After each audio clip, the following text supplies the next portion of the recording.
নমস্কার, fourth pillar with the পিপলের এই অনুষ্ঠানে আপনাদের স্বাগত।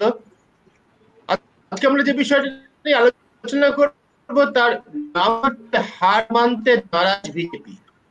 ভোটের ফলাফল প্রকাশের পর 11 দিন কেটে গেছে। নির্বাচন উত্তর হিংসার যে সমস্ত ঘটনা ঘটছিল, রাজ্য সরকার শপথ না দুদিনের মধ্যে সেটাও মোটামুটি বন্ধ হয়ে গেছে বলা চলে। কলকাতা হাইকোর্টের সেই রাজ্য সরকারের কাজে সন্তোষ প্রকাশ করেছে। তারপরে আমরা দেখতে পাচ্ছি যে পশ্চিমবঙ্গে বিজেপির অন্যতম প্রধান প্রতিনিধি, তিনি একটি সাংবিধানিক পদেও আছেন, রাজ্যপাল জগদীপ ধনখড়, তিনি ছুটে যাচ্ছেন উত্তরবঙ্গে, রাজ্যের সীমানা পেরিয়ে আসামে। তিনি সেখানে রাজ্যের সন্ত্রাসের ব্যাপারটাই সরজমিনে দেখার চেষ্টা করছেন। তার মনে হচ্ছে এটাই সব থেকে গুরুত্বপূর্ণ বিষয় এই মুহূর্তে। মমতা বন্দ্যোপাধ্যায় বলেছিলেন কোভিড পরিস্থিতি নিয়ন্ত্রণে আনা প্রথম গুরুত্বপূর্ণ কাজ দ্বিতীয় সন্ত্রাস দমন। আমরা এটাও দেখছি যে প্রধানমন্ত্রী জেলা শাসকদের বৈঠক ডাকছেন মুখ্যমন্ত্রীকে না জানিয়ে, মুখ্যমন্ত্রীকে তার মধ্যে না নিয়ে। বিজেপি কি পশ্চিমবঙ্গের সমান্তরাল সরকার চালাতে চায়? এটা নিয়ে আমরা আজকে অনুষ্ঠানে আলোচনা করব। আমাদের সঙ্গে রয়েছেন সাংবাদিক রজত রায়, আমাদের সঙ্গে রয়েছেন রাষ্ট্রবিজ্ঞানী শিবাজী প্রতিম বসু। দুজনকে স্বাগত আমাদের অনুষ্ঠানে। শিবাজীদা, আমার যা প্রাথমিক মন্তব্য আমি বলেই দিয়েছি, আমি তোমার বক্তব্য শুনতে চাই। রাজ্য সরকার বিজেপিকে এটা পাল্টা সমান্তরাল প্রশাসন চালানোর চেষ্টা করছে, আর মানতে পারছে না কিছুতেই। সেটা আমরা দেখেছি যে আগে থেকেই চালানোর চেষ্টা করেছিল, যেটাকে তুমি ইঙ্গিত দিলে যে সাংবিধানিক পদে যে তিনি প্রায় অভূতপূর্বভাবে আনপ্রেসিডেন্টেড বলা যায়, যার কোনো উদাহরণ পাওয়া যায় না। তার কতগুলি কাজ আগে তো করেছিলেন এবং সেটা করেই চলেছেন। বিশেষ করে যেটাকে বলা চলে, ইংরেজিতে বলে রিসাউন্ডিং ভিক্টরি, যেটা তৃণমূল কংগ্রেস পেয়েছিল, যে ধারণা, যে পারসেপশন তৈরি করেছিল, যে সাংঘাতিক মাইন্ড গেমের খেলা তারা খেলেছিল, এবং যাতে অনেক আমার চেনা পরিচিত বোধবুদ্ধি সম্পন্ন মানুষ হিসেবে যাদের আমি চিনি, শ্রদ্ধা করি, তারাও অনেকখানি সোয়েড হয়ে গেছিলেন, এটা বলতে বাধা নেই।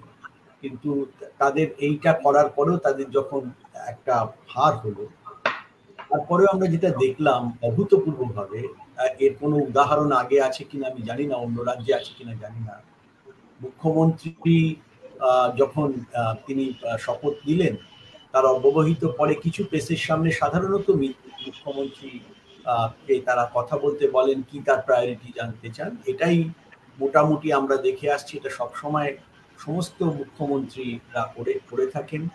এবং বামফ্রন্টের সময় আমরা দেখেছি যারাই ছিলেন অত্যন্ত বিরোধী, এপি শর্মার মতো মানুষ বা অন্যান্যরা থাকলেও, তারা কখনো রাজ্যপাল অন্তত প্রকাশ্যে অনেকটা কম কথা বলেন, অনেকটা নিশ্চুপ থাকেন। রাষ্ট্রপতি যেমন কথাই বলেন না প্রায়, আমি শুনিনি কখনো রাষ্ট্রপতি অনেক কথাবার্তা বলছেন।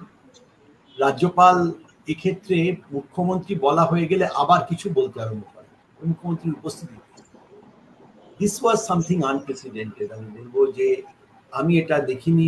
সাংবিধানিক পদে মানুষ থাকতে পারে, সংবিধান তো সবকিছু ব্যাখ্যা করে না, সব ঘটনার ব্যাখ্যা করে না। আমরা আইন থাকে, রুল বুক থাকে, এবং তার বাইরে যেটা থাকে প্রোটোকল এবং প্র্যাকটিস কিছু থাকে, তার অনুযায়ী কিন্তু পরিচালিত হয় সাংবিধানিক পদাধিকারীগণ সেভাবে কাজ করেন, সাংবিধানিক প্রতিষ্ঠানগুলি সেভাবে কাজ করে। তো সেই জায়গা ছেড়ে তিনি যখন বলতে আরম্ভ করেন, প্রায় অ্যাকিউজ করতে আরম্ভ করেন যে আপনি এটা করবেন, এটা দেখবেন, একটা নতুন ফর্ম অফ গভর্নেন্স দেখতে পাবো, এইগুলি যখন করেন, এবং তিনি চলে যাওয়ার পরে, মুখ্যমন্ত্রী যখন চলে গেলেন নবান্নে, তারপরেই তিনি আবার প্রেস বিবৃতি দিলেন এবং তারপর বললেন, আর তারপরে বলতে লাগলেন, পরের দিকে যখন অন্য মন্ত্রীদের সভা হলো, মন্ত্রীদের শপথ হলো, তারপরে তিনি বলতে লাগলেন যে আমি নিজেই যাব, আমি গিয়ে দেখব। তো এটা কিন্তু অবাক কাণ্ড যে, এবং সেখানে প্রায়োরিটি কি, প্রায়োরিটির কথা মমতা বন্দ্যোপাধ্যায় তুমি সঠিকভাবেই বলেছে আমাদের কোভিড পরিস্থিতি সামলানো এবং হিংসা, যে হিংসার কিন্তু একটা বাতাবরণ দীর্ঘদিন ধরে গড়াও হচ্ছিল এই পারসেপশনের ভেতর দিয়ে, নানা গরম অ্যাক্টিভিটির ভেতর দিয়ে, সেটাকে থামানো দুটোই। কিন্তু আমাদের মাননীয় রাজ্যপাল যার উপরে জোর দিচ্ছেন, তিনি সেটা হচ্ছে মূলত হিংসাটাই, যে হিংসা এখন কিন্তু সেভাবে শোনা যাচ্ছে না। উনি তার সরেজমিন তদন্তে বেরিয়েছেন এবং কতটা সীমা, কতটা লঙ্ঘন করতে পারেন সেটা বোধহয় করে দেখানোর একটা তাগিদ রয়েছে। যখন উত্তরপ্রদেশ বা বিহার থেকে গঙ্গায় শীতকালে ভেসে যায় কার সব, যেখানে সেই সব ভেসে আসছে, জলে ভেসে যায় কার সব, সেই বিখ্যাত কবিতা আমি স্বেচ্ছাচারী, তো সেই রকমই জলে সব ভেসে আসতে পারে ভেবে রাজ্য প্রশাসন ব্যবস্থা নিচ্ছে, কোভিডের জন্য অল আউট ব্যবস্থা নেওয়ার চেষ্টা করছে। সেখানে নানা রকম ভাবে এই যে চেষ্টা, এটা কিন্তু মানে ওই সেই ব্যাপার আর কি, যে আমি আসলে হেরে যাইনি। আমরা ডোনাল্ড ট্রাম্পের মধ্যে দেখেছিলাম এরকম একটা ব্যাপার, আমি কিন্তু ভাই হারিনি। আমাদের এখানে আরেকটা জিনিস, শিবাইদা, আমি একটা জিনিসের প্রতি তোমার এবং দর্শকদের দৃষ্টি আকর্ষণ করতে চাই। জগদীপ ধনখড়ের একটা টুইট আমি পড়ছি। উনি গতকাল থেকে 24 ঘন্টার মধ্যে অন্তত গোটা 20 টুইট করেছেন। তার মধ্যে একটা মমতা বন্দ্যোপাধ্যায়কে বলছেন যে আমরা দুজনেই হচ্ছে কনস্টিটিউশনাল ফাংশনারি আর সাবজেক্ট টু কনস্টিটিউশন। সেটা স্মরণ করিয়ে দিয়ে উনি মমতা বন্দ্যোপাধ্যায়কে বলছেন যে সুতরাং সংবিধান যে সবার উপরে, সেটা নিশ্চয়ই আপনি মানবেন এবং সেই অনুযায়ী কাজ করবেন। আমি জানি না কোথায় সংবিধানের পাঠটা নিয়েছেন, কোনোভাবে উনি নিজেকে নির্বাচিত মুখ্যমন্ত্রীর সমান বলে মনে করছেন আর কি। দেশের আমাদের গণতন্ত্র তা নয়, সব ক্ষমতা, সাংবিধানিক ক্ষমতা রাষ্ট্রপতির উপরে ভাই। সংবিধান খুলে দেখো, সব কথা তারই মন্ত্রিসভা, তারই কাউন্সিল অফ মিনিস্টারের একজন প্রধানমন্ত্রী। তুমি সংবিধান দিয়ে যাও, সংবিধান দিয়ে চলো। আবার বলছি, সংবিধান এবং প্র্যাকটিস এবং যেভাবে গড়ে উঠেছে তার তো একটা ট্র্যাডিশন আছে। ইংল্যান্ডের সবাই কিন্তু ইংল্যান্ডের থেকে তৈরি হয়েছে। এটা ওয়াল্টার বেজহার্ট বলেছিলেন, একটা হচ্ছে ডিগনিফাইড, একটা efficient. Dignified is the crown, efficient is the prime minister. তিনি কাজ করেন, তো কে কাজ করে? তো কাজ তিনি করেন। ডিগনিফাইড জায়গা ডিগনিফাইডের মতো থাকলেই হয়, কম কথা বললেই হয়। বা তার তো রিপোর্ট পাঠানোরও একটা অতিরিক্ত ক্ষমতা আছে, যেটা আমাদের রাষ্ট্রপতি মহাশয়ের নেই সেই ক্ষমতা, যে প্রধানমন্ত্রীর বিরুদ্ধে বা তার মন্ত্রিসভার বিরুদ্ধে তিনি আইন শৃঙ্খলার অবনতি বলে অন্য কোনো রাষ্ট্রসংঘে তিনি পাঠাবেন, এরকম ক্ষমতা তো তার নেই। কিন্তু এই ক্ষমতা তো রাজ্যপালের আছে, সেখানে পাঠান না। সেখানে পাঠাতে পারেন, তারা ব্যবস্থা নিতে পারেন, 356 ধারা জারি করতে পারেন, সব করতে পারেন। কিন্তু পাবলিক আইয়ে এইরকম ভাবে সামনে চলে এসে এটা কতটা দস্তুর আমি সেটা জানি না। রজতদা, তোমার প্রাথমিক মন্তব্য শুনবো, যেটা নিয়ে আমরা আলোচনা করছি। হার মানতে পারছে না বিজেপি, এবং আমার বক্তব্য বিজেপি প্রধান এজেন্ট হিসেবে রাজ্যপাল। আমার তো মনে হচ্ছে জগদীপ ধনখড়ের সঙ্গে শুভেন্দু অধিকারী খুব প্রতিযোগিতা চলছে যে কে প্রধান বিরোধী দলনেতা হতে পারে। সদ্য নির্বাচিত সরকারের সব থেকে বড় বিরোধিতা কে করতে পারে? রজতদা, আমরা কিছুদিন আগে তো ভোট চলাকালীন আমরা তো দেখেছি আরেকটি সাংবিধানিক প্রতিষ্ঠানকে একই রকম প্রতিযোগিতায় নামতে, নির্বাচন কমিশন। এখন রাজ্যপালের এই ভূমিকাটা কিন্তু নতুন নয়। রাজ্যপাল এখানে পশ্চিমবঙ্গে আসার পর থেকে বোঝাই যাচ্ছিল তার একটা নিজস্ব আলাদা একটা ব্রিফ নিয়ে এসছেন। তিনি তখন থেকেই একটু বেশি অ্যাক্টিভিজম করছিলেন, এবং আমার মনে আছে 2 বছর আগে আমি একবার ওনার সঙ্গে রাজভবনে গিয়ে ওর সঙ্গে দীর্ঘ সাক্ষাৎকার হয়েছিল এবং অনেকক্ষণ গল্প টল্প হয়েছিল, বিভিন্ন বিষয়ে কথা হয়েছিল। তখন এই প্রসঙ্গটা আমি তুলেছিলাম ওনার কাছে, এবং উনি বলেছিলেন উনি আর যাই করুন, উনি সাংবিধানিক কোনো বিষয়কে লঙ্ঘন করবেন না, সংবিধানকে সবসময় রক্ষা করার জন্যই দায়িত্ব নিয়ে কাজ করবেন, এবং তিনি যে সাংবিধানিক পদে রয়েছেন সেই বিষয়ে তিনি পূর্ণ সচেতন। এটা আমায় বারবার উনি বলেছিলেন। কিন্তু যখন উনি কথা বলেন তখন আমি দেখেছি উনি যে রাজ্যপাল হিসেবে রাজ্যের সাংবিধানিক প্রধান, এই কথাটাকে উনি বারবার মনে করিয়ে দেওয়ার চেষ্টা করেন। কিন্তু সাংবিধানিক প্রধান যে এক্সিকিউটিভ হিসেবে প্রধান নয়, সেখানে মুখ্যমন্ত্রীর ভূমিকা রয়েছে, সেইটাকে উনি কিছুটা অস্পষ্ট রাখতে চেষ্টা করেন। এই যে আমরা ওনাকে বারবার বিভিন্ন ভূমিকায় দেখছি, যে তিনি এখন বেরিয়ে পড়েছেন হিংসার সূত্র খুঁজতে, হিংসার শিকড় কোথায় খুঁজতে, কারা দায়ী নয়, সব একদম সরেজমিনে তদন্ত করছে, যেটা গোয়েন্দা বিভাগটা করতে পারে বা করার কথা। অর্থাৎ তিনি এখন অন্য ভূমিকায় অবতীর্ণ হয়েছেন। তিনি এখন আর রাজ্যের সাংবিধানিক প্রধান হিসেবে নন, তিনি এখন গোয়েন্দার ভূমিকা নিয়ে ফেলেছেন। এখন সমস্যাটা হচ্ছে যে এই জিনিসটা উনি করছেন, এটা ঠিক। আগে যেটা কথা হলো যে রাজ্যপাল রিপোর্ট পাঠাতে পারে, নিয়মিত রিপোর্ট পাঠানোর কথাও তার কেন্দ্রের কাছে। তার রিপোর্ট তো তিনি বেশিরভাগ সময় যা বলছেন সেগুলো টুইট করে আগেই বলে দেন কি বলতে চলেছেন। কিন্তু আমরা কিন্তু দেখছি না যে রাজ্যে অক্সিজেনের যোগান, রাজ্যে ভ্যাকসিনের যোগান, রাজ্যে আরো বাড়তি করে হসপিটালের ইকুইপমেন্টের যোগান, এগুলোর জন্য তিনি কেন্দ্রকে জানাচ্ছেন, চিঠি দিয়ে বলছেন পশ্চিমবঙ্গে এগুলো দরকার আছে, আমি উত্তরবঙ্গে যাচ্ছি, অমুক দক্ষিণবঙ্গে ঘুরছি, আমি দেখছি এগুলো প্রচন্ড প্রয়োজন, তো আপনারা দ্রুত পাঠান। এই ধরনের কোনো টুইটও দেখিনি, এই ধরনের কোনো চিঠিও উনি পাঠাচ্ছেন না। তো রাজ্যপালের এই যে কাজগুলো, এগুলো হচ্ছে অনেকটা কেন্দ্রীয় সরকারের, আমি বলবো এক্সটেন্ডেড আর্ম অফ, একেবারে পিআর, পাবলিক রিলেশন। উনি এই রাজ্যকে, এই রাষ্ট্রের যেহেতু বিজেপি ক্ষমতায় আসতে পারেনি এবং যারা রয়েছে তাদের সাথে সম্পর্ক ভালো নয়, তারা সারাক্ষণ চেষ্টা করছেন রাজ্যপালের মাধ্যমে এই রাজ্যকে কালিমালিপ্ত করতে নানাভাবে, এবং সেই মানে কিছুটা হয়রানি করা, কিছুটা একটা অন্য ইমেজ তৈরি করে দেওয়া কেন্দ্রের কাছে, রাজ্য সরকার কিছু কাজ করতে পারে না বা করতে চায় না। এইসব করতে গিয়ে উনি এই সাংবিধানিক পদটির অবমাননা করছেন এবং কেন্দ্রের সাথে সম্পর্কটা আরো বিষিয়ে তুলছেন। এটা তো ঘটনা যে পশ্চিমবঙ্গ সরকারের সঙ্গে কেন্দ্রীয় সরকার যে কাজগুলো করছে তার অনেকগুলোই বিতর্কের ঊর্ধ্বে নয়। জিএসটি নিয়ে এই প্রসঙ্গটাতে নির্মলা সীতারামনকে রাজ্যের অর্থমন্ত্রী চিঠি দিয়েছেন, সেখানে ওই প্রসঙ্গ উঠবে, এরকম দফায় দফায় উঠবে। তো আমার মনে হয় এটা আগে মানে আরো পরে গিয়ে আমরা আলোচনাতে এই প্রসঙ্গগুলো আরো খতিয়ে দেখতে পারবো। তুমি যেটা বললে সেটার থেকে মানে আমারও মনে সেই প্রশ্নটা জাগে, উনি সংবিধানটা পড়েছেন যেভাবে আমাদের দেশে বহু মানুষ আছেন ধর্মগ্রন্থ পুরো মুখস্থ বলতে পারেন কিন্তু তার অর্থটা বলতে পারেন না, মানে আঙুলটা অন্য জায়গায় নিয়ে গেলে কোথায় আঙুলটা পড়লো সেখান থেকে পড়তে পারেন না। মর্মবাণীতে উনি পড়েছেন বলে মনে হয় না। আমাদের সংবিধানের অক্ষরের পরে যা লেখা আছে তারপরেও তার একটা মর্মবাণী আছে, একটা মানে একটা ভিতরের কথা আছে, স্পিরিট আছে। সেই স্পিরিটটা সবসময় গণতান্ত্রিক ভাবে নির্বাচিত মুখ্যমন্ত্রী বা প্রধানমন্ত্রী, রাজ্যপাল বা রাষ্ট্রপতির থেকে অনেক বেশি তার মর্যাদা। তিনি মানুষের ম্যান্ডেট ভোগ করেন, জনাদেশ তার মাথার উপর রয়েছে, তিনি সুপ্রিম। সেটা আমাদের রাজ্যপাল ভুলে যান মাঝে মধ্যেই, যার পরিণতি আমরা দেখতে পাচ্ছি। শিবাজীদা যে কথা বলছিলেন তার সূত্র ধরে একজন দীপাঞ্জন দে উনি বলছেন, প্রশ্নটা অনেক বড় দীপাঞ্জন বাবু, আবারও বলছি একটু ছোট করে প্রশ্ন করলে আপনার প্রশ্ন নেওয়ার সময় আমরা সবাই ঢাকা পড়ে যাব না যেমন এখন যাচ্ছি। আপনার প্রশ্নের প্রথম অংশটা আমরা ইতিমধ্যে আলোচনা করেছি এবং বারবারই করেছি যে রাজ্যপাল কি কেন্দ্রের শাসক দলের এজেন্ট হিসেবে, প্রতিনিধি হিসেবে কাজ করেন কিনা। দ্বিতীয় প্রশ্নটা আপনি যেটা করছেন সেটা নিয়ে আমরা একটু আলোচনা করতেই পারি, যেহেতু রাজ্যপালের ভূমিকা নিয়ে আলোচনা হচ্ছে।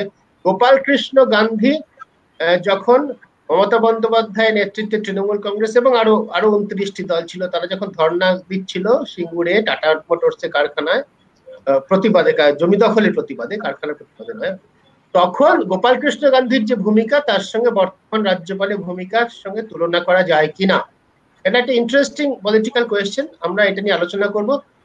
শিবাজী তুমি সংক্ষেপে প্রথমে বলো, তারপর রাজনকার কাছে যাবো। না, এটা তো বটেই, এই প্রতিতুলনা হয়তো আসতে পারে, কারণ গোপাল কৃষ্ণ গান্ধী বলেছিলেন যে নন্দীগ্রামে যে ঘটনা ঘটেছে, বিশেষ করে 10ই নভেম্বরের সময়, সেটা তার শির দ্বারা দিয়ে। শিবাজী উনি সিঙ্গুরের কথা নিয়ে আলোচনা হচ্ছে, সিঙ্গুর, নন্দীগ্রাম না, সিঙ্গুর নিয়ে কথা বলছেন। সিঙ্গুরের টাটা মোটরসের ক্ষেত্রে গোপাল কৃষ্ণ গান্ধী যে মধ্যস্থতার ভূমিকা ছিল তার কথা বলছেন। হ্যাঁ, মধ্যস্থতার ভূমিকা তো ছিলই। তিনি বলছেন যেখানে যা লেখাটা দেখলাম ইল্লিগাল ধর্ণা যদি মমতা বন্দ্যোপাধ্যায় দিয়ে থাকেন, ধর্মতলাতে দীর্ঘদিন দিয়েছেন, ধর্মতলায় তখন বহু লোক এসছেন, দেশের বিভিন্ন কেন্দ্রীয় স্তরের তখন কংগ্রেসের তারা এসছেন, এবং একটা বড় অংশ এসছে, গোপাল কৃষ্ণ গান্ধীও কখনো দিয়ে থাকবে। কিন্তু কথাটার মধ্যে যে জায়গাটা রয়েছে, একটা ধর্নায় কিন্তু বিজেপি বসেনি, যেখানে গিয়ে রাজ্যপাল গিয়ে এখানে গিয়ে তাদেরকে সহমর্মিতা জানিয়ে আসলেন। এখানে কিন্তু তার থেকেও বড় ঘটনা ঘটছে। গোপাল কৃষ্ণ গান্ধী কিন্তু সিঙ্গুরে বা নন্দীগ্রামের গ্রামে গ্রামে গিয়ে, পরবর্তীকালে নন্দীগ্রামের গ্রামে গিয়ে, সেখানে গিয়ে ঘরে ঘরে ঢুকে তাদের কাছে গিয়ে তাদের খতিয়ান দেখা, কোথায় গিয়ে তারা কৃষি জমি থেকে উচ্ছেদ হয়েছে কিংবা তাদের মানুষ মারা গেছে, এই কাজ গোপাল গান্ধী নিজে সরাসরি করেননি। অনেক সময় রিয়াকশন তিনি দিয়েছেন, কিন্তু সেই রিয়াকশনে যদি আমরা দেখি তাহলে তার মধ্যে কিন্তু এক ধরনের সংযম ছিল কিছু, কারণ গোপাল গান্ধী অত্যন্ত শিক্ষিত মানুষ, ইনিও শিক্ষিত মানুষ, অশিক্ষিত নন, উনি আইনের একজন আইন ব্যবসায়ী বা একজন লয়ার, সুতরাং উনিও সংবিধান তার মতো করে পড়েছেন।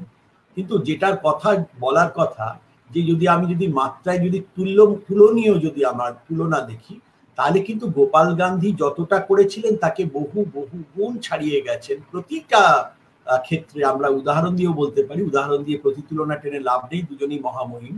সুতরাং সেই দিক থেকে কিন্তু এই রাজ্যপাল পেরিয়ে গেছে। আরেকটা খালি কথা বলবো সুদীপ্তকে, যে রাষ্ট্রপতি তবুও কিন্তু পরোক্ষ ভোটে হলেও তিনি নির্বাচিত, তিনি কিন্তু বিপুল সংখ্যার সেখানে প্রতিযোগিতা হয়, তিনি নির্বাচিত মানুষ। ইনি কিন্তু নির্বাচিত নন, ইনি মনোনীত, এবং সেই অর্থে কেউ মনোনয়ন দেন, সাধারণ সবাই আমরা জানি সেটা কেন্দ্রীয় সরকারের মনোনীত ব্যক্তি, যাকে সাধারণত বিতর্কে যদি না থাকে রাষ্ট্রপতির সঙ্গে, রাষ্ট্রপতি তাকেই নিয়োগ করেন। সুতরাং তিনি নিযুক্ত এবং মনোনীত, তিনি নির্বাচিত নন।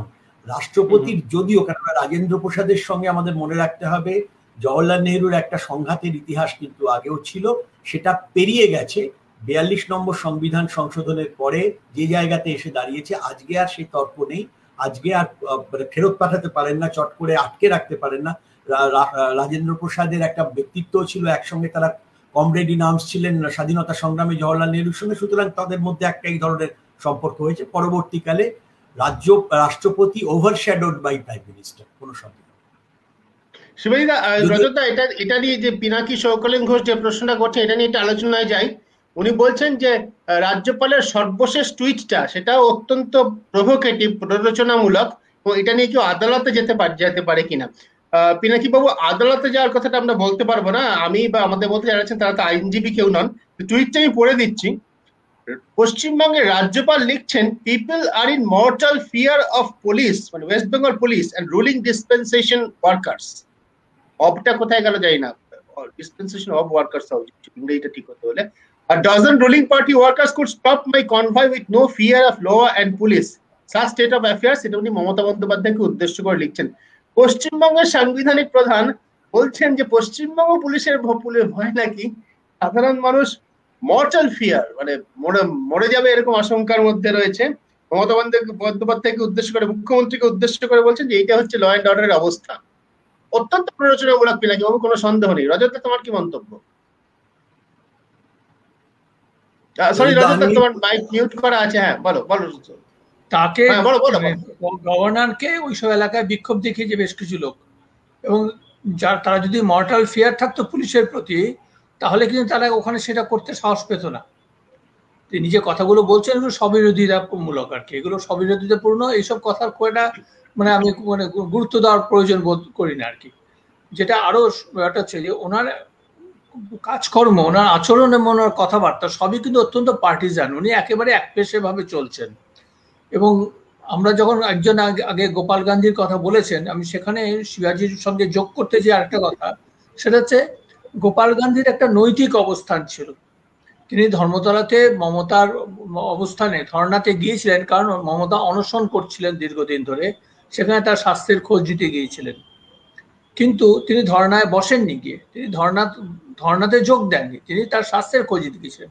এবং তার একটা নৈতিক অবস্থান ছিল বলেই বুদ্ধদেব ভট্টাচার্যের সরকার এবং মমতা বন্দ্যোপাধ্যায় দুই বিরোধী পক্ষ রাজভবনে এসে আলোচনা করতে বসতে রাজি হয়েছিল। তার একটা নৈতিক অবস্থান এবং তার সঙ্গে একটা মধ্যস্থতাকারীর একটা ভূমিকা, দায়িত্ববান একজন মধ্যস্থতাকারী। এই যে গভর্নরকে নিয়ে আমরা কথা বলছি, এ তো একেবারে মানে বললাম তো যে বজরং দলের সদস্যের মতো কাজকর্ম করছে।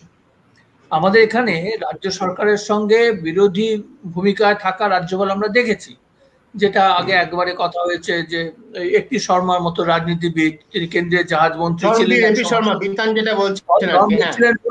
ধরমবীর ব্যুরোক্র্যাট। কিন্তু আরেকজনের কথা বলতে চাই, টিভি রাজেশ স্যার ছিলেন আইবি প্রধান, প্রাক্তন আইবি প্রধান। তাকে নিয়ে এসে এখানে রাজ্যপাল করা হয়েছিল। আমি নিজে গভর্নরকে মিট করেছি রাজেশ স্যার গভর্নর থাকাকালীন, এবং তার বিদায় নেওয়ার চলে যাওয়ার দিনও আমি সেখানে ছিলাম, যদিও ওর কাছে এসছেন অ্যাসেম্বলি হাউসে, এসে বিদায় নিয়ে চলে গেলেন। আমরা অনেক প্রভোগ করেছিলাম তাকে কথা বলার জন্য, একটা কথা তার মুখ থেকে বের করানো যায়নি। তিনি মৃদু হেসে আস্তে আস্তে হেঁটে গিয়ে গাড়িতে উঠে পড়েছিলেন, দিয়ে তারপর চলে যান। তো এরা কিন্তু ওই সৌজন্যটা মাথায় রেখেছিলেন, তাদের আচরণের মধ্যে ছিল।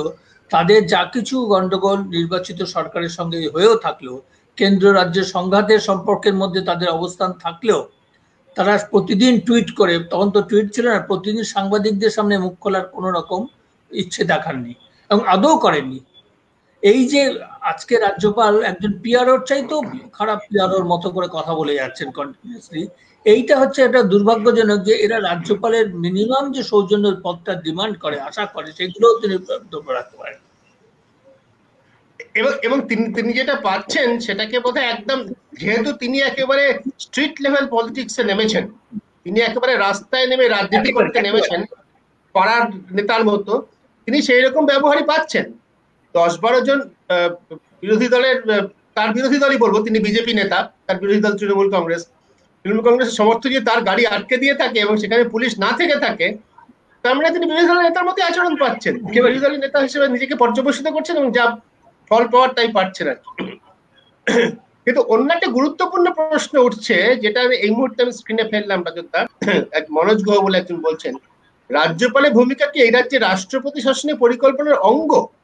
আমি এর সঙ্গে যুক্ত করতে চাই, সেটা হচ্ছে যে একটা সরকারি বিপুল জনাদেশ নিয়ে নির্বাচিত হলো, 294 মধ্যে 213টা আসন জিতে নির্বাচিত হলো, সেই জয়টাকে মেনে না নিতে পেরে বিরোধী দল যদি রাষ্ট্রপতির শাসন অর্থাৎ কেন্দ্রের শাসন জারি করার পরিকল্পনা করে, তাহলে তো দেশে গণতন্ত্রেরই কোনো ভবিষ্যৎ নেই, হয়তো মানুষের জনাদেশের কোনো মূল্য নেই, মানুষের মতামতের কোনো মূল্য নেই।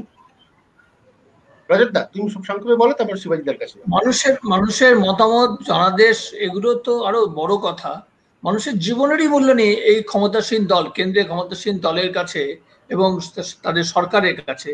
নদীতে লাশ ভেসে যাচ্ছে, শুধু গঙ্গা দিয়ে নয়, বিভিন্ন জায়গাতে, মধ্যপ্রদেশেও খবর আসছে লাশ ভেসে যাচ্ছে।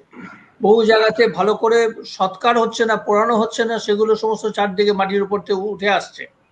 তো চারদিকে এই যে সবের মিছিল, সরকারের কাছ থেকে আমরা কিছু কোনো রকম প্রতিক্রিয়া পাচ্ছি কোথায়? যারা বেশি এখানে মানে প্রতিদিন যারা প্লেনে করে, চার্টার প্লেনে করে এখানে এসে ভোট চাইতে আসছিলেন, সেই নরেন্দ্র মোদী কোথায়? কোথায় কেন্দ্রীয় স্বরাষ্ট্রমন্ত্রী অমিত শাহ?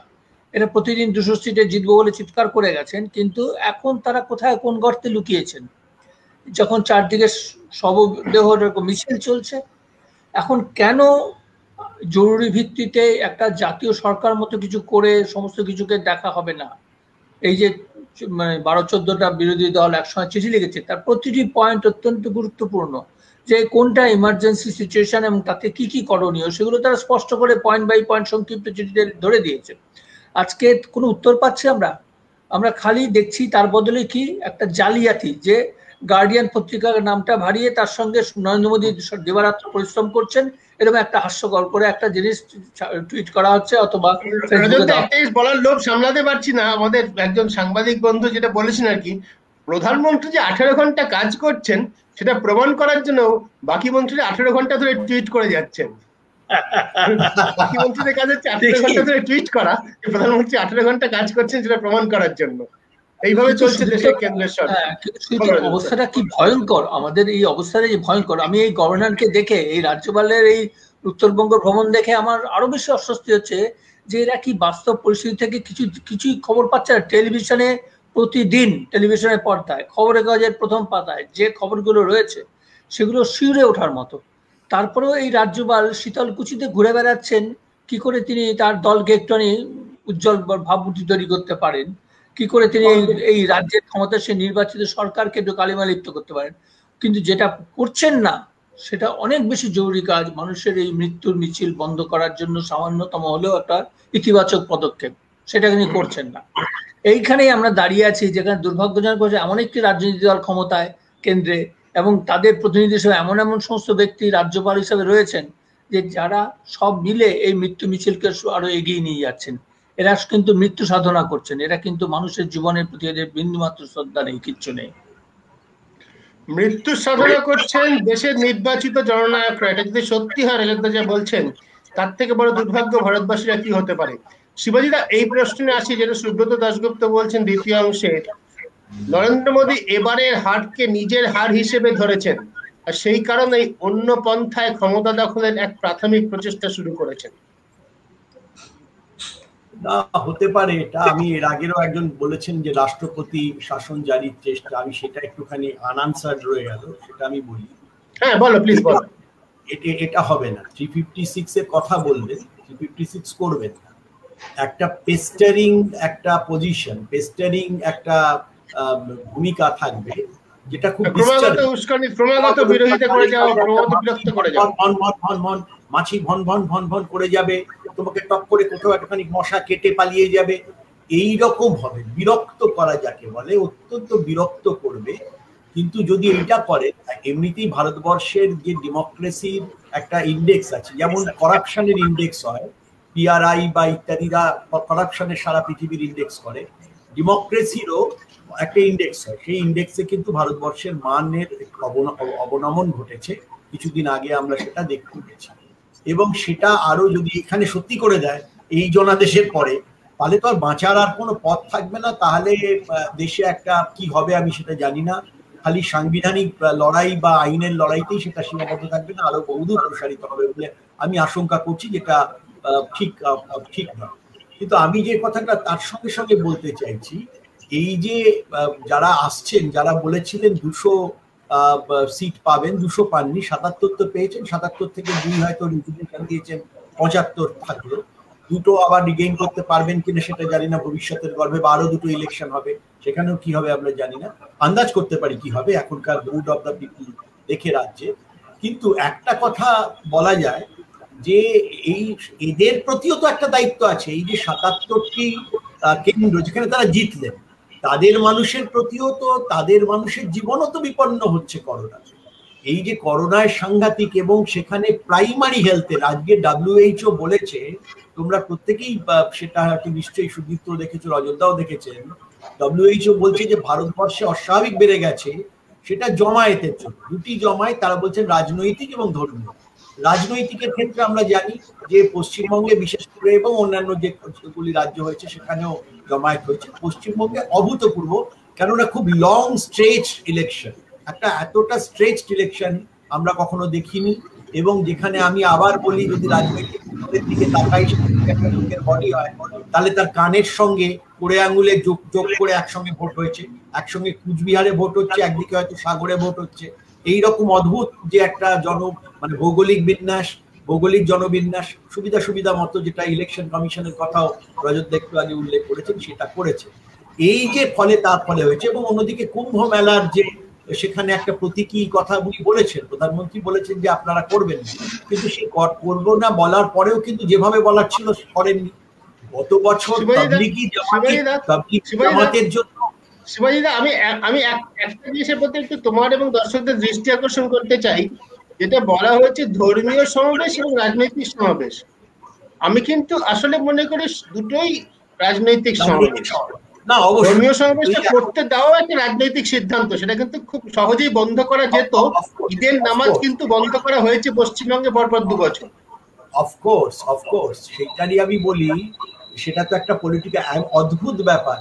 কুম্ভ বরাবরের একটা সাধারণ স্বতঃস্ফূর্ত, যারা বিশ্বাস করেন, যারা যান, যেমন তারকেশ্বরের বাঁক নিয়ে আগে আমরা ছেলেবেলা থেকেই দেখেছি, তারা যেতেন, মানুষ অনেকে যেতেন, তা নিয়ে সিনেমাও হয়েছে ইত্যাদি, কিন্তু সেটা রাজনীতির অঙ্গ ছিল। এখন তো সমস্ত ধর্মীয় কার্যক্রমই, বিশেষ করে হিন্দু কোট অ্যান্ড কোট ধর্মের সঙ্গে যুক্ত যে কোনো অনুষ্ঠানই সেটা হয়ে গেছে রাজনৈতিক বিষয়।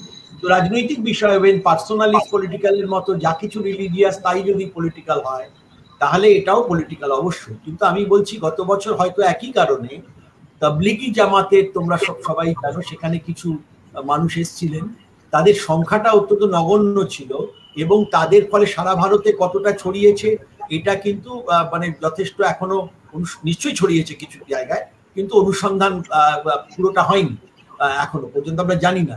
কিন্তু এখানে যে লক্ষ লক্ষ মানুষ এসে কোথায় কোথায় ছড়িয়েছে, সেই জায়গাগুলো তাদের কোথা থেকে গেছিলেন, কোথা থেকে ফিরে এসছেন, এবং সেখানে কিভাবে বেড়েছে, এটা যদি দেখি তাহলে এটা স্পষ্ট তো যে এই রাজনৈতিক, ধর্মীয় রাজনৈতিক কারণে এবং রাজনৈতিক, সরাসরি রাজনৈতিক কারণে, যেখানে আজকে সেখানেও ধর্মের কথা উঠছে।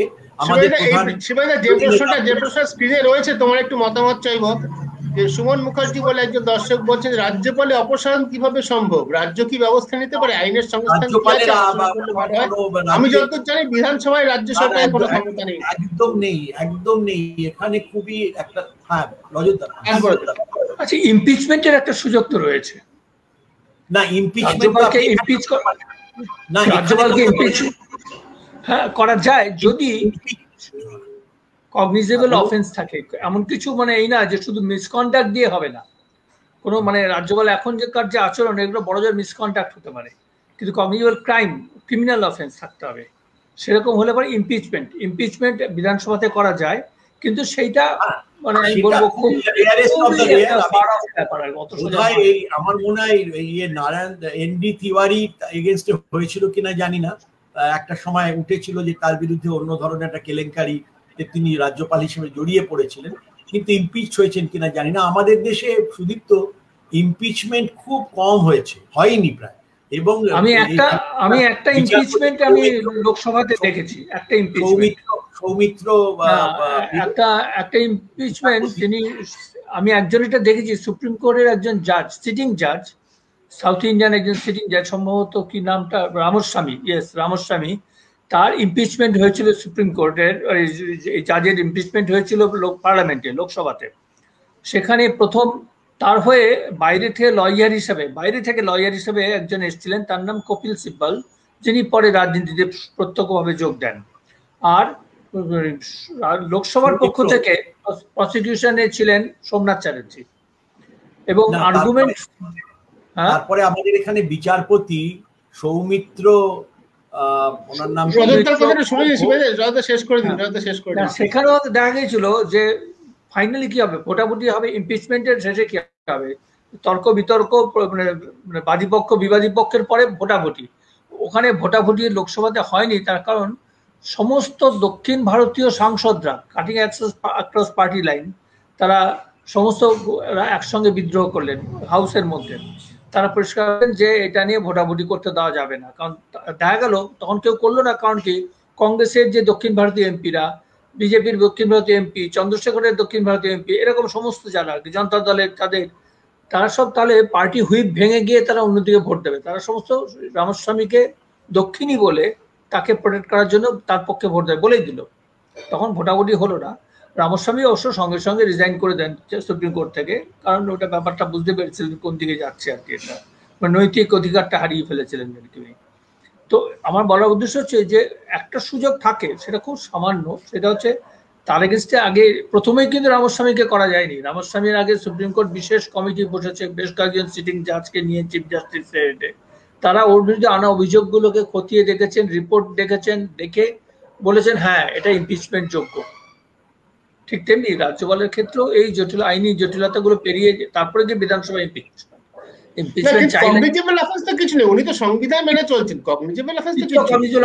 যেটা রয়েছে, তিনি বলা যেতে পারে মিসকন্ডাক্ট বা নৈতিক দিক থেকে বলা যেতে পারে নিজেকে নামাতে একজন পাড়ার রাজনৈতিক নেতা স্তরে নিয়ে এসেছেন। ওই তো বলেছি বর্জন দলের সদস্য হয়ে গেছেন উনি এখন।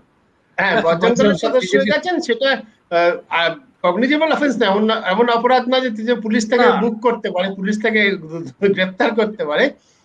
তিনি নিজেই যে সংবিধানের কথা প্রতি মুহূর্তে বলেন, তাকে নামাতে তিনি আর সংবিধানের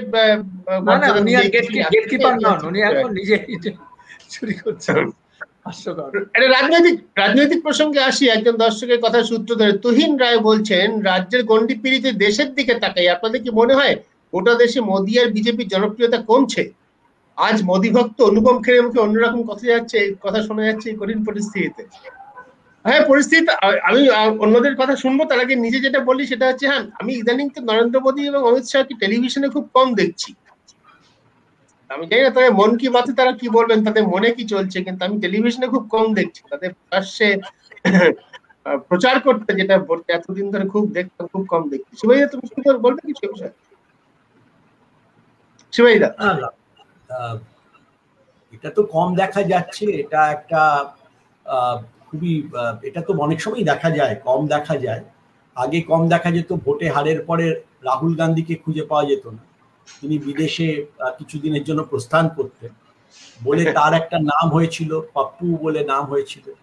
উল্টো দিকের লোকেরা এনাকে ফেকু বলে, তো না সবগুলোই চলে আর কি। এগুলো আমরা সবই জানি, হাসি ঠাট্টার যে ঘটনা সেটা কিভাবে ঘটে। কিন্তু একটা জিনিস এটা বটেই, সাংবাদিক হিসেবেও তোমার মনে থাকার কথা, এবং আমরাও রাজনীতির ছাত্র হিসেবে এবং রাজনীতিকে প্রত্যক্ষ দেখার সূত্রে বলছি, জেতার পর থেকে 2014 প্রধানমন্ত্রী হওয়ার পরে এই প্রধানমন্ত্রী কোনোদিন প্রেস মিট করেন, অর্থাৎ সাংবাদিকদের মুখোমুখি হননি। উনি একতরফা ভাবে বক্তৃতা দিয়েছেন। মন কি বাতেও উনি একা বলে যান, ইট ওয়াজ আ কাইন্ড অফ আ মোনোলগ, যেটা সম্প্রচারিত হয়।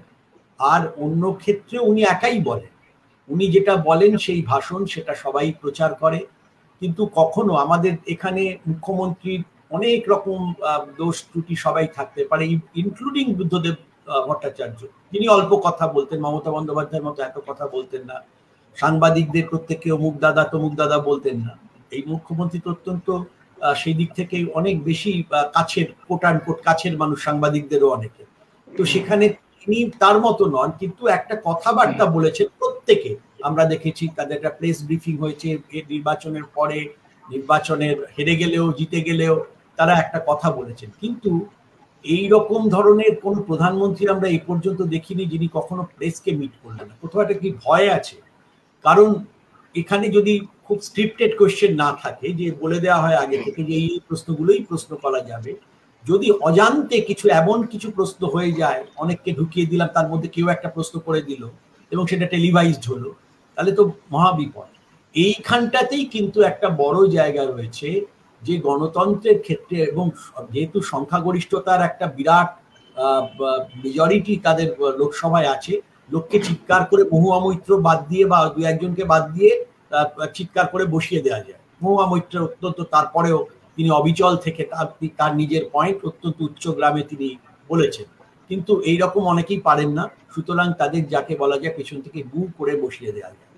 কিন্তু একটাই কথা বলবো, যে কথাটা আগে এসেছিল, আবার বলি, যে রাজ্যপালকে ইয়ে করার কিন্তু আমি ভারতবর্ষে, আমি জানি না রজতদা দেখেছেন কিনা, কারণ এটা আমাদের আলোচনায়ও কখনো আসেনি, যে রাষ্ট্রপতি যে তাদের ইমপিচমেন্টের ব্যাপারটা খুব একটা কখনো আলোচনাতে তেমন একটা আসে না, উদাহরণ নেই।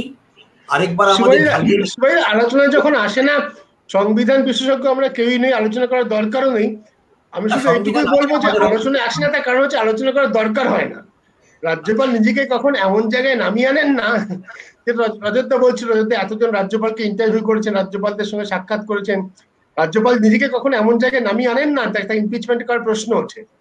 রাজ্যপাল তো চুরি করবেন না বা ডাকাতি করবেন না, ক্রিমিনাল অফেন্স তার বিরুদ্ধে কি করে হবে, সুতরাং সেটা প্রশ্ন ওঠে না। সাংবিধানিক ভাবে রাজ্য সরকারের কোনো ক্ষমতা নেই। অন্য একটা প্রসঙ্গে আসি, শিবাইদা যেটা বললো আমার কাছে খুব গুরুত্বপূর্ণ। কিছু না, আমার বন্ধুর সঙ্গে কথা হচ্ছিল, আমরা যখন রাজাবাজার সায়েন্স কলেজে পড়তাম, দোতলায় ছিল পিওর ফিজিক্স ডিপার্টমেন্ট আর তার উপরের তলায় ছিল অ্যাপ্লাইড সাইকোলজি ডিপার্টমেন্ট। যে বন্ধুর কথা বলছি সে ভদ্রমহিলা এখন অ্যাপ্লাইড সাইকোলজি প্র্যাকটিস করেন, সাইকোলজিস্ট প্র্যাকটিস করেন। তিনি বলছিলেন যে মানুষ ডায়ালগে যায় না, সবসময় একলা একলা কথা বলে যায়, নিজের কথাই একটানা বলে যায়, তাকে খুব সতর্ক দৃষ্টিতে রাখা উচিত। এটা সাইকোলজিস্ট হিসেবে উনি বলছিলেন আর কি। কিছু বলবে নাকি? তোমার সাইকোলজি নিয়ে কোনো? আমার যদিও সাইকোলজি বিদ্যা নেই, কিন্তু এটা তো স্বাভাবিক কথা যে যে মানুষ একতরফা শুধু কথা বলে, শুনতে চায় না, তার সঙ্গে তো মতের আদান প্রদানের কোনো সম্ভব না। সে শুধু নিজের মত চাপিয়ে দিতে অভ্যস্ত। এটা যে স্বৈরতন্ত্রী লক্ষণ, একেবারে পরিষ্কার। অসুস্থ মানুষ, মানসিকভাবে অসুস্থ, এবং 56 ইঞ্চি নিয়ে গর্ব করলেও আসলে তিনি ভীতু। এতটাই কাপুরুষ যিনি সাংবাদিকদের, যেটা শিবাজি বলছে, সাংবাদিকদের এই গত 60 বছরে তিনি মিট করতে পারেননি, হ্যাঁ মিট করতে চান না। তাকে স্ক্রিপ্টেড কোশ্চেন্স না থাকলে পরে তিনি কোনো বিশেষ চেনা সাংবাদিক ইন্টারভিউ দেবেন না তিনি। তো এই ধরনের মানুষ চোখ তুলে তাকাতে পারে, এরা সব মিথ্যে কথা বলতে অভ্যস্ত, একতরফা যদি কথা বলা যায়। কেন মিট করছে না? তার কারণ অন্যরা তার মিথ্যেটাও মুখের উপর বলে দেবে, রাজা তুই ন্যাংটা, এটা বলে দিতে পারে, সেই ভয়টা পায় এরা। এদের সাহস নেই, সেই নৈতিক সাহস নেই লোকের সামনে দাঁড়িয়ে তাদের কাছ থেকে তাদের সমালোচনা শোনার। এটা স্বাভাবিক। কিন্তু আজকে কিন্তু মুশকিল হচ্ছে, এতদিন উনি বিরোধীদের চাপা দিয়েছেন, বিরোধীদের উনি লোকসভাতে বলতে দেননি। এখন কি হচ্ছে? উত্তরপ্রদেশে বিজেপি বিধায়ক 3 জন মারা গেছে বা তাদের আত্মীয় স্বজন মারা গেছে, এবং বিজেপি বিধায়করা এখন প্রকাশ্যেই তার মানে তাকে গালাগালি দিচ্ছে, যোগী আদিত্যনাথকে গালাগালি দিচ্ছে, অমিত শাহকে গালাগালি দিচ্ছে। তারা বুঝতে পারছে যে উত্তরপ্রদেশে বিজেপির মানুষও বাঁচছে, নিরাপদ নয়। উত্তরপ্রদেশে যোগীর শাসনে এবং মাথার উপরে নরেন্দ্র মোদীর আশীর্বাদে কিন্তু সাধারণ বিজেপির কর্মীরা, বিজেপির সমর্থক এবং বিজেপি বিধায়করা তারাও নিরাপদ নয়। তারা অসুস্থ হলে কেউ অক্সিজেন পাচ্ছে না, তারাও বেড পাচ্ছে না, এবং সেখানে এই হাহাকারটা যেটা সর্বব্যাপী, সেটা উত্তরপ্রদেশে কিছু কম নয়, আরো বেশি ভয়ঙ্কর। তো এই অবস্থায় দাঁড়িয়ে গালাগালিটা আসছে এখন বিজেপির দিক থেকে নরেন্দ্র মোদীর উদ্দেশ্যে, গালাগালি আসছে অমিত শাহের উদ্দেশ্যে, অমিত শাহ আর যোগী আদিত্যনাথ। এই তিন মহাপুরুষ যারা আমাদের পশ্চিমবঙ্গকে বেশ কিছুদিন ধরে যাতায়াত করে নানান বাণী দিয়ে গেছেন, তারা এখন আত্মগোপন করেছেন, করতে বাধ্য। এবং এরা আরো মানে ওই যে বলা হচ্ছে না যে প্রাইম মিনিস্টারের নতুন বাসভবন যেটা হচ্ছে সেন্ট্রাল ভিস্তা, সেই তার তলায় টানেল থাকবে, সেই টানেল দিয়ে উনি লোকসভায় যাবেন নাকি অন্য কোথাও পালাবার ব্যবস্থা করছেন, এইগুলো হাস্যকর ভাবে উনি এখন করছেন। কিন্তু লোকরা এরকম করে। শিবাইদা বলছেন যে কাউকে মনের কথা বলেন না। শুভেন্দু বলে একজন দর্শক যেটা বলছে খুব ইন্টারেস্টিং, উনি একটা ইন্টারভিউ কিন্তু দিয়েছিলেন, সেটা আম খাওয়া নিয়ে তার কাছে প্রশ্ন ছিল। অবশ্য এরকম প্রশ্ন শিবাইদা আমি বলবে তুমি, আমি একটু বলি, এরকম প্রশ্ন কিন্তু সর্বত্রই হচ্ছে। আমাদের রাজ্যেও কিন্তু এরকম প্রশ্ন আমি সাংবাদিকদের করতে দেখেছি মুখ্যমন্ত্রীকে, যে আপনি কি করে এত কাজ করেন, কি করে এত কাজ করেন, আপনি কি করে এত ভালো হলেন বলুন। সাংবাদিকতাকে আমরা নিজেরা এই জায়গায় নিয়ে গেছি, আমাদের রাজ্য কোনো ব্যতিক্রম নয়। সব জায়গায় শাসককে এখন প্রশ্ন করা হয় আপনি কি করে এত ভালো বলুন তো, কি করে এত কাজ করেন বলুন তো।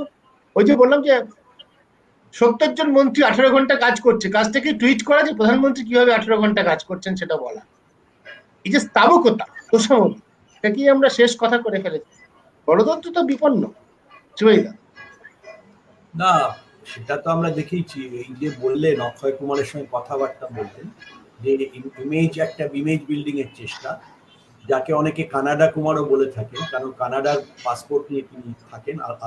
আদতে সিটিজেনশিপের বিচারে তিনি কানাডার নাগরিক, কানাডার পাসপোর্ট তার রয়েছে, কানাডার বাসিন্দা, মানে তিনি ওখানকার নাগরিক হিসেবে রেজিস্টার্ড। তো এনআরআই বলে ভোট হয়তো দিতে পারেন কিনা আমি জানি না, ইনি হয়তো ভোট দিতে পারেন কি ভোট দেন আমি বলতে পারবো না, ভোট দিতে পারার কথা নয়। এনআরআইরা সম্পত্তি কিনতে পারে, ব্যবসা করতে পারে, কিন্তু এটা করতে পারে না। তাকে দিয়েছেন। এবং আরেকজনকে আমরা করোনার সময় দেখেছি, তিনি ইন্টারভিউ নেননি, কিন্তু একটা চালচিত্র তৈরি করেছিলেন। তিনি আমাদের জাতীয় পাখি, সে আমাদের জাতীয় পাখি ময়ূর, ময়ূরের সঙ্গে যে তার একটা আদান প্রদান, খাওয়াচ্ছেন ময়ূরকে, খাওয়াচ্ছেন, ময়ূরের গায়ে হাত বুলিয়ে দিচ্ছেন, ময়ূর চারপাশে ফেলে, এইটাও কিন্তু একটা আরেকটা ন্যারেটিভ, একটা অন্য ন্যারেটিভ তৈরি করেছে। তো সুতরাং চারটে বই খোলা ছিল একটা বিরাট বাগানের নানা প্রান্তে। একটু লেখাপড়া তুমিও করেছো, অযোধ্যাও করেছো, আমি করিনি। 4টে বই একসঙ্গে খোলা থাকে, আমি জানি না। না না, এ তো বটেই। আমরা যত দেখছি আমরা মুগ্ধ হয়ে যাচ্ছি। এবং এ পর্যন্ত একটা কথা যেটা বলতে পারি, উনি নাকি আমারই বিষয় পলিটিক্যাল সায়েন্সে উনি গ্র্যাজুয়েশন এবং এমএ পোস্ট গ্র্যাজুয়েশন করেছেন। একজন আরটিআই ঠিক হলো না, তুমি পলিটিক্যাল সায়েন্স প্রেসিডেন্সি কলেজে পড়েছো, বিভিন্ন বিদেশের জায়গায় বিশ্ববিদ্যালয়ে গবেষণা করেছো, ডক্টরেট করেছো, তুমি পলিটিক্যাল সায়েন্সে, উনি হচ্ছে এন্টায়ার পলিটিক্যাল সায়েন্স। বিষয়ের নাম ওনার কাছ থেকে। এবং আরো অনেকে আর্টিআইও করেছিল যে উনি কবে পাস করেছেন, কোন কলেজ থেকে পাস করেছেন, এটা খুঁজে পাওয়া যায়নি। একটা খুব স্ট্যান্ডার্ড জোক হয়ে গেছে, যেটা খুবই মানে আমাদের প্রধানমন্ত্রী হিসেবে শুনতে খারাপও লাগে, মজাও লাগে একই সঙ্গে। সেটা হচ্ছে দুটি বিষয় যদি পাওয়া যায়, দুজনকে পাওয়া যায়, তাহলে পুরস্কার দেওয়া হবে। এক, ওনার চায়ের দোকানে যিনি চা খেয়েছেন, এবং ওনার সঙ্গে যিনি গ্র্যাজুয়েশন পোস্ট গ্র্যাজুয়েশন করেছেন এবং সহপাঠী, এদের যদি সন্ধান পাওয়া যায় তাহলে তাদেরকে পুরস্কৃত করা হবে। এই লেভেলের জোক, এটা জোক আবার বলে দিচ্ছি, এটাকে অন্যভাবে নেওয়া যাবে না যেহেতু দেশের প্রধানমন্ত্রী।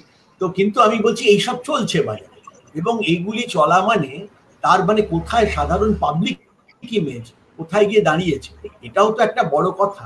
তো সেখানে দাঁড়িয়ে আমাদের যে খুব ভয়েরও কথা লাগে, ভয় লাগে অনেক সময়, কারণ আমাদের ডোনাল্ড ট্রাম্পের উদাহরণটা খুব সামনে বাজছে, যে ডোনাল্ড ট্রাম্প হেরে গিয়েও হারেননি, এইরকমই একটা ব্যাপার। আমাদের ছেলেবেলায় যার ক্রিকেট ব্যাট বল থাকতো, আমাদের অল্প বয়সে বেশি টাকা পয়সা বাড়িতে দিত না, বা অবস্থা ভালো থাকলেও তখন তার ট্র্যাডিশন ছিল না, কারুর কাছে ব্যাট, কারুর কাছে বল হয়তো কেনা হতো চাঁদা তুলে অল্প 10 পয়সা 15 পয়সা করে। কিন্তু যাদের ক্রিকেট ব্যাট বল উইকেট ছিল, এরকম বাড়ির ছেলেপিলেরাও ছিল, তাদেরকে সবাই আমরা বেশ করে, তুই ব্যাট বল কর, তোকে শিখতে সহজ, লোফা বল দিয়ে তাকে একটু একটা আত্মতুষ্টির জন্য দু একটা তাকে তারা মারতো। কিন্তু তারা যদি হেরে যেত আমরা কেউ ভয় পেতাম, কারণ তারা বলতো এবার তাহলে আমি চলে গেলাম ক্রিকেটের ব্যাট বল, খেলাই পণ্ড হয়।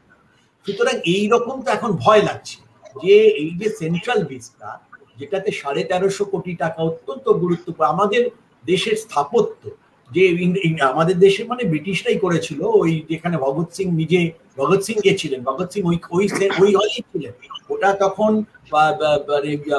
সেন্ট্রাল যে লেজিসলেটিভ কাউন্সিলের ওখানে জায়গা ছিল, এবং সেখানে ভগৎ সিং গিয়ে সেখানে তার বিপ্লবী কাণ্ড কারখানা করেছিলেন এখানে, সেখান থেকে তাকে ধরা হয়, মানে তারপরে সাবসিকুয়েন্টলি তার উপরে অন্য মার্ডার টার্ডার ইত্যাদির চার্জ আসে সেই হলে। এবং আমার নিজেরও মানে রাষ্ট্রবিজ্ঞানের ছাত্র হিসেবে বলো, অধ্যাপক হিসেবে বলো, আমারও সেখানে একবার 7 দিনের ওখানে বিপিএসটি বলে, bureau of parliamentary studies and training, আমার 7 দিনের জন্য সারা ভারতবর্ষ থেকে এরকম 30-35 জনকে নিয়ে গেছিল। আমার ঢোকার একটা চমৎকার, ওর যা লাইব্রেরি, ওর যা স্থাপত্য, ওটার বদলে কেন আরেকটা জায়গায় আমি করতে যাব? প্রথম কথা আমাদের দেশের এই অবস্থা। আচ্ছা শিবাইদা, আমি তোমাকে একটা কথা জিজ্ঞেস করি, বলছি যে তোমার মার্কশিট মানে গ্রাজুয়েশন পর্যন্ত মার্কশিট কি কম্পিউটারাইজড?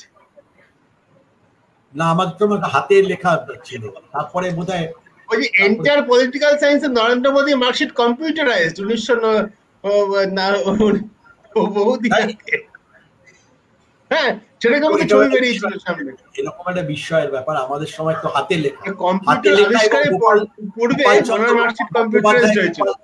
তোমারও বোধহয় আছে, গোপাল চন্দ্র ব্যানার্জি, উনি ছিলেন কন্ট্রোলার অফ এক্সামিনেশন, জিসি ব্যানার্জির একটা ফ্যাক্সিমিলি শো, এটাই আছে আমার এখানেই আছে, কাছে দেখাতেও পারি।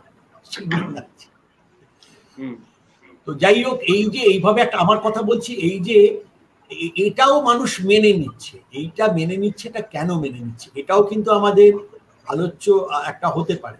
একটা ব্যাপার হচ্ছে, মানুষ কি 2-3টে জিনিস হচ্ছে, এত ক্রিটিসিজম, এত কিছু সত্য, রজতদা, এটা আপনারা অনেক সাংবাদিক হিসেবে, সুদীপ্ত ভাই তুমিও দেখেছো, রজতদা আমাদের সিনিয়র, রজতদাও প্রচুর দেখেছে, যে এই যে একটা তবু একটা কোথাও কি আমাদের একটা মানে আমাদের মনে কি কোনো কিছু অভাব আছে, একজন হিরোর অভাব কি একজন আছে আমাদের মাথায়, আমাদের মনে, বা রূপকথার নায়কের। এখন যেটা হচ্ছে, এই যে করোনা ভাইরাসের একটা অদ্ভুত আমি দেখছি, করোনা ভাইরাসের ফলে কিন্তু এবার আর পাবে না, এবার আর হিরোর ওই মর্যাদা পাবে না, কারণ যেভাবে মারা যাচ্ছে, এবং ইউপির ভোটে আউটেড হয়ে গেছে পঞ্চায়েতের ইলেকশনে আমরা দেখেছি। কিন্তু একটাই খালি কথা বলছি, এই মার্কিন, আমরা অনেক সময় মানে মাঝখানে এইসব একটা অদ্ভুত একটা রূপকথা, আধুনিক রূপকথা দেখি, যে সাংঘাতিক বাইরের প্ল্যানেট থেকে লোক এসছে, তারা মারছে বা কোনো কিছু ভাইরাস বা ইত্যাদি, তখন একজন বিরাট বড় আয়রন ম্যান, অমুক ম্যান, তমুক ম্যান, স্পাইডার ম্যান, তারা পৃথিবীকে বাঁচাচ্ছে। এই আমাদের মনটাও কি এখন এইসব দেখে দেখে এই একনায়ককে আহ্বান করার জন্য, স্বাগত জানানোর জন্য আমাদের মনটাও, আমরা শুনি শিবাইদা, খুব গুরুত্বপূর্ণ প্রশ্ন আছে, তুমি একেবারে মনকে নাড়া দেওয়ার প্রশ্ন তো রজতদা অনেকক্ষণ, রজতদা বলছেন কিছু, রজতদা প্লিজ বলো। এইটারই খেই ধরে বলতে চাই, সেটা হচ্ছে যে একজনের একটা প্রশ্ন আছে যে একমাত্র দিদি পারেন বিজেপির ভণ্ডামিকে ঠেকাতে। এইখানেও না ওই একই চিন্তা রয়েছে যে আমাদের একজন মেসায়া দরকার, একজন। তা আমার বক্তব্য হচ্ছে যে সদ্য আমরা নির্বাচনের ফলে দেখলাম পশ্চিমবঙ্গে মানুষ পারে, এটা কোনো একজন নেতা বা একজন নেত্রী নয়, পশ্চিমবঙ্গের মানুষ বিজেপিকে প্রত্যাখ্যান করে দেখিয়ে দিল যে করা যায়, প্রতিরোধ করা যায়। আমরা তার একটা মুখ নিশ্চয়ই মমতা, এটা নিয়ে কোনো সন্দেহ নেই, মমতার কৃতিত্ব নিয়েও আমি কোনো সন্দেহ করছি না, প্রশ্ন তুলছি না, কিন্তু পশ্চিমবঙ্গের মানুষ এইভাবে রুখে না দাঁড়ালে আজকে বিজেপিকে এইভাবে ঠেকানো যেত না। এবং সারা ভারতে এখন দেখতে পাচ্ছি দিকে দিকে বিজেপির বিরুদ্ধে লোকে মুখ খুলছে, এখন আর লোকে ভয় পাচ্ছে না, বুঝে গেছে পশ্চিমবঙ্গের ঘটনা দেখে যে বিজেপিকে হারানো সম্ভব। এবং আমি বলছি সংসদীয় গণতন্ত্রের পদ্ধতিতেই, আমি বলছি নির্বাচনের মাধ্যমে এবং গণ আন্দোলনের মাধ্যমে, এবং সেটা মাওবাদীদের মতো সশস্ত্র সংগ্রামের ভেতর দিয়ে নয়। সেইখানে দাঁড়িয়ে আজকে যখন আমরা দেখতে পাচ্ছি সাধারণ মানুষ তারাই প্রতিরোধ করতে পারছে, তাহলে আমরা কেন কোনো একজন নেতা বা একজন নেত্রী পারেন একমাত্র, আর কেউ পারে না, এইটা ভাববো? বরং এটার ভিতরে বিপদটা রয়েছে, তাহলে আমরা সবাই হাত গুটিয়ে বসে থাকবো, নিষ্ক্রিয় হয়ে যাব। আমাদের যে সতর্কতা দরকার, আমাদের যে সবসময় প্রতিরোধ করার জন্য তৈরি থাকা দরকার, সেসব ছেড়ে দিয়ে আমরা একেবারে নিশ্চিন্ত নির্ভর করবো একজন বা দুজন নেতা নেত্রীর উপরে, তারা আমাদের পার করে দেবেন। এইটা কিন্তু মনে হয় খুব ভুল চিন্তা। কোনো গণতন্ত্রের সবাইকে সতর্ক থাকার প্রশ্ন থাকতে হবে, সকলকেই সক্রিয় থাকতে হবে। নিষ্ক্রিয় হয়ে বসে থাকবো একজনের উপর নির্ভর করে, এটা কিন্তু ভুল ধারণা। সেটা বিজেপি করতে চায় করুক, আমাদের মনে হয় সাধারণ মানুষের পক্ষে একা মমতা নয়, সারা ভারতে আরো অনেক নেতা রয়েছেন, তারাও লড়ছেন, তারাও একসঙ্গে আসার চেষ্টা করছেন। গতকালই তারা সব একসঙ্গে চিঠি দিয়েছেন। তাদের মধ্যে প্রধান মুখ অবশ্যই মমতা, যে এইভাবে বিজেপিকে হারিয়েছে সেটা নিয়ে আমার কোনো সন্দেহ নেই। কিন্তু মমতা এবং অন্যরা এবং তার সঙ্গে জনগণ, সেটা পশ্চিমবঙ্গ এবং গোটা দেশের, সব মিলিয়েই কিন্তু বিজেপিকে ঠেকানো যাবে।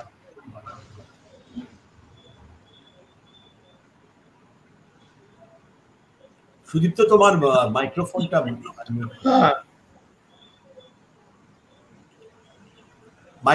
আনমিউট করো। মাইক্রোফোন সুদীপ্ত, তোমার মাইক্রোফোন মিউটেড হয়ে গেছে।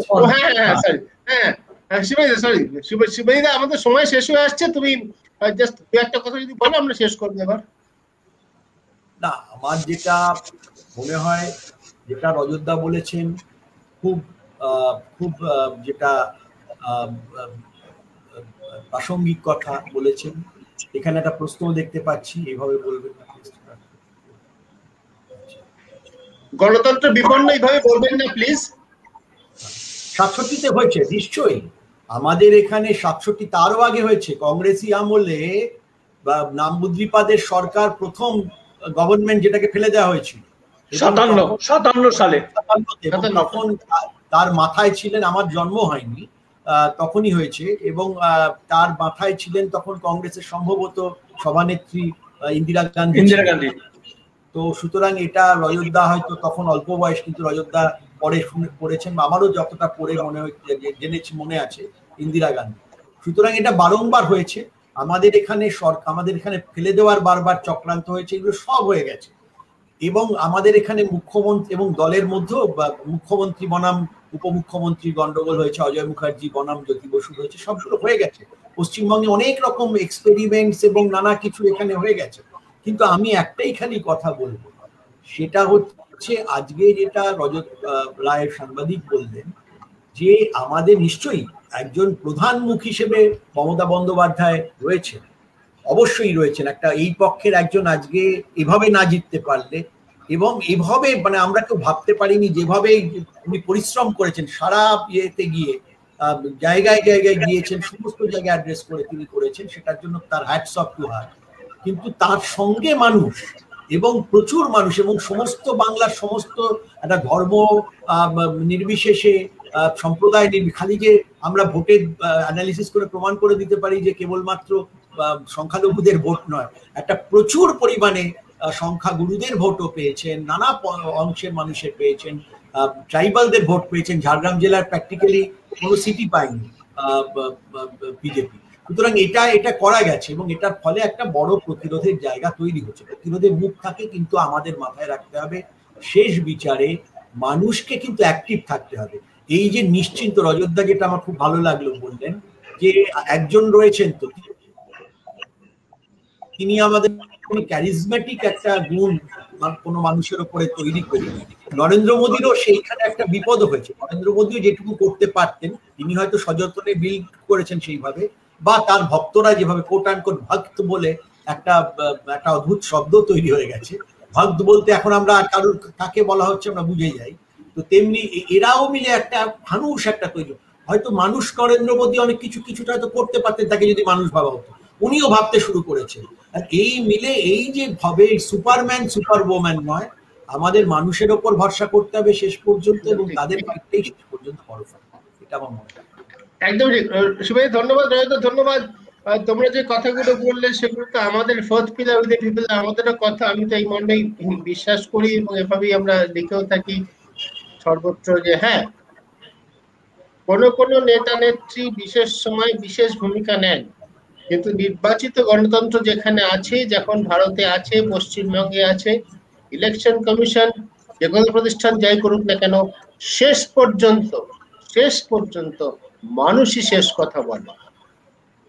ভারতে গণতন্ত্রকে বাঁচাতে পারবে শেষ পর্যন্ত সাধারণ মানুষই। কোন রাজনৈতিক দলের নেতা তার মধ্যে হয়তো অগ্রণী ভূমিকা নেবেন। পশ্চিমবঙ্গের ক্ষেত্রে মমতা বন্দ্যোপাধ্যায় যদি নেন, খুবই ভালো। বাঙালি হিসেবে আমাদেরও ভালো লাগবে। যদি না নিতে পারেন তা সত্ত্বেও কিন্তু পশ্চিমবঙ্গে তথা ভারতে গণতন্ত্র বাঁচানোর কাজটা অনেক বেশি গুরুত্বপূর্ণ। আমরা সাধারণ মানুষরাই একমাত্র সেটা করতে।